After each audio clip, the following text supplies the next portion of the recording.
NSUI का प्रदर्शन छात्र चुनावों को लेकर था और उसमें हमारे आदरणीय सचिन पायलट साहब पहुंचे थे और मैं ये कह सकता हूं कि हमारी सरकार इस समय छात्र हित में और छात्रों की शिक्षण व्यवस्था के लिए काम कर रही है और अभी प्रवेश प्रक्रिया भी हमारी जारी है कि हम सबसे पहले यही चाहते हैं कि छात्रों को गुणवत्तापूर्वक शिक्षा मिले। हमारी नई शिक्षा नीति 2020 है, उसका हम पालन जल्दी से जल्दी करें, इसको लेकर हम प्रयास कर रहे हैं। और जो सवाल हमारे माननीय सचिन पायलट जी जो कर रहे थे वो उनकी सरकार जब तत्कालीन सरकार कांग्रेस की थी उसमें माननीय अशोक गहलोत जी ने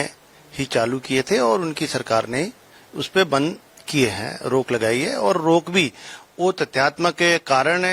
उन्होंने बताया है कि लिंग 2 की कमेटी की सिफारिशें का अवहेलना हो रही है, उसको लेकर उन्होंने उसमें कारण दिए थे।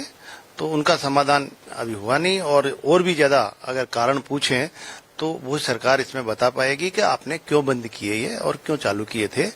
तो मैं मानता हूं कि आज का जो प्रदर्शन है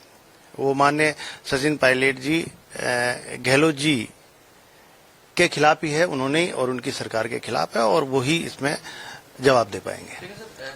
इलेक्शन क्योंकि इसको लेकर डिसीजन आपकी सरकार को लेना है, तो क्या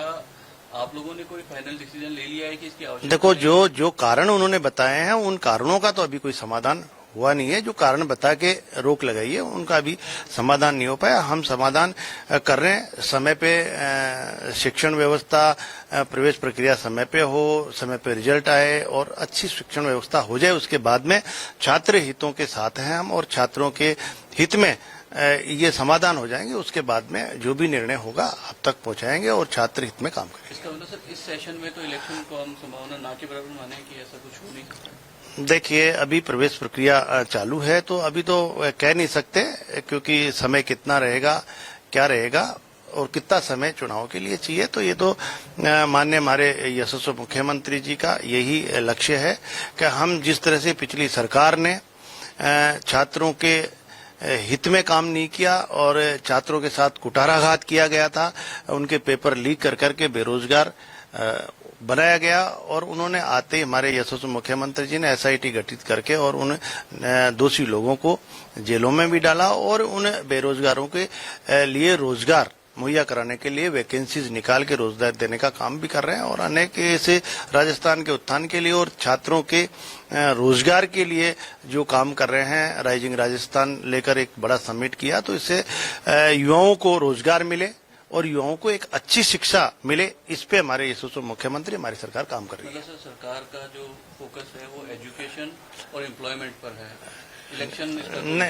नहीं, मैं ये नहीं कह रहा इलेक्शनों की बात, लेकिन जब इन चीजों का जो टिप्पणियां करके जो रोक लगाई है, इन टिप्पणियों का समाधान होने के बाद में